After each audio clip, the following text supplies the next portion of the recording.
그래서 오늘 이 말씀을 살펴보면 왜 지금 바울이 14장에서부터 이 긴 이야기를 해왔는지, 그 주제의 결말이 무엇인지를 말하고 있는데, 그게 뭐냐면은 교회가 하나 되어야 한다라고 하는 주제입니다. 교회는 예수님이 머리고 우리는 그 몸의 지체로 다양하게 부름을 받은 것입니다. 그러면 우리는 어떻게 이 다양한 사람들이 한 몸을 이루어 통일성 있게 움직일까? 여기에서 우리에게 과제가 있는 거예요. 그게 뭐냐면 바로 한 사람 한 사람이 다 머리이신 예수님에게까지 잘하는 것입니다. 종종 사람들은 왜 꼭 교회가 한뜻 한 마음을 가져야 되냐, 무슨 교회가 독재냐, 이렇게 말씀하는 분들이 종종 있어요.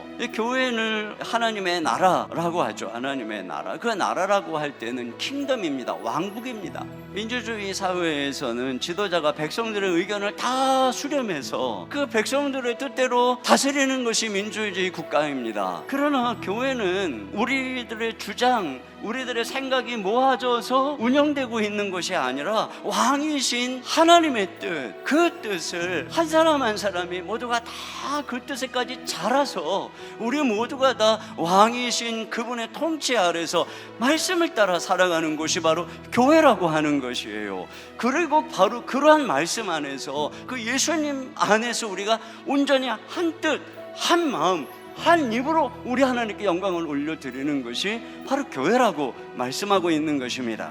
우리가 다른 마음, 다른 뜻을 품고 또 서로 다투고 그렇게 마음이 갈라져서 드리는 예배는 하나님이 영광을 받으시지 못한다는 것이죠. 여러분, 우리가 지금 드리고 있는 이 예배도 마찬가지죠. 우리가 이곳에서 하나님의 임재를 그냥 모이면 저절로 경험하는 게 아니에요.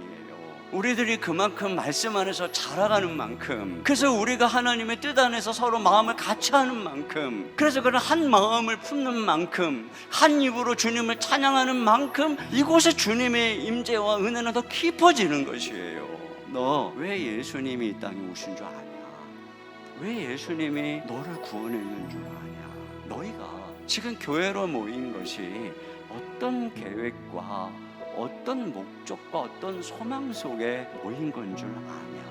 너희가 이렇게 교회로 모여 있는 것은, 그리고 여기에 전혀 다른 컬러의 또 내 스타일이 아닌 누군가와 함께 모여 있는 것은 우연이 아니다. 서로 원수 되었던 너희가 이렇게 함께 모인 것은 성경이 말한 오랜 예언을 이루기 위함이라는 것입니다. 그 모든 자들이 모여서 함께 하나가 되어 하나님을 예배하는, 바로 그것이 하나님의 뜻이라는 것이죠. 그러니까 우리가 예수님을 믿고 구원을 받은 목적이 단지 나 개인 한 사람이 구원받고 천국 가는 것, 그리고 천국의 상속자가 되는 것으로 끝나는 것이 아니라, 나는 궁극적으로 모든 열방이 예수 그리스도 그분을 진정한 왕으로 섬기고 그분 아래서 참 평화가 이루어지는 그 나라, 그 하나님의 나라, 그 나라를 위해서 오늘 교회는 그러한 궁극적인 하나님의 열망과 소원을 이루기 위해서 존재하고 있다는 것입니다.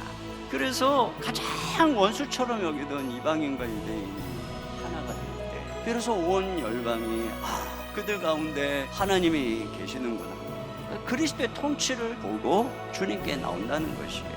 그런데 이런 교회의 하나됨을 위해서 무엇에 힘쓰고 있습니까? 세상의 하나됨을 위해서 여러분이 가지고 있는 관심과 열망에 비해서 교회의 하나됨을 위해서는 과연 얼마나 열망하고 얼마나 견디고 얼마나 희생하고 있습니까? 우리가 진정으로 간절히 열망해야 되는 가장 중요한 한 가지, 우리가 품어야 되는 소망은 바로 교회가 하나 되는 것입니다.